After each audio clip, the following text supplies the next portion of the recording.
बोलने वाला ताबूत। कहानी शुरू होती है एक छोटे से कस्बे मायापुर से, जहां हर चीज बेहद शांत थी और शायद उतनी ही रहस्यमयी भी। वहां एक पुराना कब्रिस्तान था, गांव से कुछ दूर, जहां एक बूढ़ा चौकीदार रहता था। नाम था बिजू काका। वो हर रोज कब्रिस्तान की साफ सफाई करता, मटमैली धूप में पेड़ पौधों की कटाई करता और सबसे जरूरी काम पुराने ताबूतों की गिनती और रखरखाव करता। पर एक ताबूत था जो कभी नहीं खुला था, कब्रिस्तान के कोने में रखा। वो ताबूत बहुत अलग था, रंग में थोड़ा गहरा, लकड़ी थोड़ी चमकदार, और उस पर किसी बच्चे का नाम खुदा था, नील। लेकिन कोई तारीख नहीं, कोई और जानकारी नहीं। बिजू काका कहते थे, इस ताबूत को छूना भी मना है, ये ताबूत बोलता है। गांव के लोग हंसते थे, लेकिन बच्चों को वहां जाने से मना किया जाता था। अब आते हैं कहानी के नायक पर, ध्रुव। 12 साल का तेज दिमाग लड़का, जिसे रहस्यमयी चीजें बेहद आकर्षित करती थीं। उसने जब नील नाम के ताबूत के बारे में सुना तो उसमें जबरदस्त जिज्ञासा जागी। एक रात जब सब सो रहे थे, ध्रुव चुपचाप कब्रिस्तान पहुंचा, टॉर्च हाथ में, दिल की धड़कनें तेज।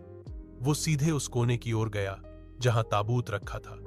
चारों ओर हवा सन्नाटे से बात कर रही थी और झाड़ियों की सरसराहट में कुछ छिपा हुआ था। ध्रुव ने ताबूत को देखा, धूल भरा लेकिन अब भी चमकदार। अचानक ध्रुव, एक धीमी गहराई से गूंजती आवाज आई, जैसे किसी लकड़ी के भीतर से। ध्रुव डर से कांप गया, टॉर्च ताबूत पर डाली और देखा, उसका नाम ताबूत पर खुद चुका था। नील की जगह अब लिखा था ध्रुव। वो पीछे हटा, यह क्या हो रहा है? फिर वही आवाज, मुझे बाहर निकालो, मैं अब और इंतजार नहीं कर सकता। ध्रुव कांपते हुए बोला, तुम कौन हो? ताबूत के अंदर से आवाज आई, मैं नील हूं, मैं कभी यहां बंद नहीं था, मुझे दुनिया ने भूलकर लकड़ी में बंद कर दिया, मैं सिर्फ दोस्त चाहता था। क्या तुम मर चुके हो? ध्रुव ने डरते हुए पूछा। नहीं, आवाज धीमी हो गई, मैं वो हूं जो मरने से पहले भूल गया था, एक बच्चा जिसे किसी ने प्यार नहीं दिया और वो खुद अपनी परछाई में गुम हो गया। मैं अब ताबूत नहीं, सिर्फ याद बन चुका हूं। अगर तुम सुन सकते हो तो मुझे आजाद करो, ताकि मैं फिर से खेल सकूं, हंस सकूं और जा सकूं वहां जहां कोई ताबूत नहीं होता। ध्रुव ने साहस बटोरकर ताबूत को छुआ और अचानक जोर की हवा चली, बिजली सी चमकी और ताबूत खुला। अंदर कोई नहीं था, बस एक कागज का पुराना जहाज पड़ा था।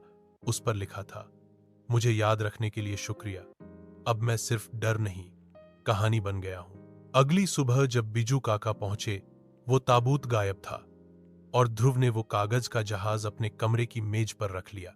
अब वो हर स्कूल में जाकर बच्चों को कहानी सुनाता, बोलने वाले ताबूत की सीख। हर डरावनी चीज के पीछे एक अधूरी बात होती है।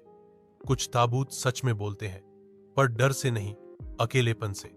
अगर हम उन कहानियों को सुन लें जो किसी ने कभी बताई नहीं, तो वो भूत भी मुस्कुराना सीख जाते हैं।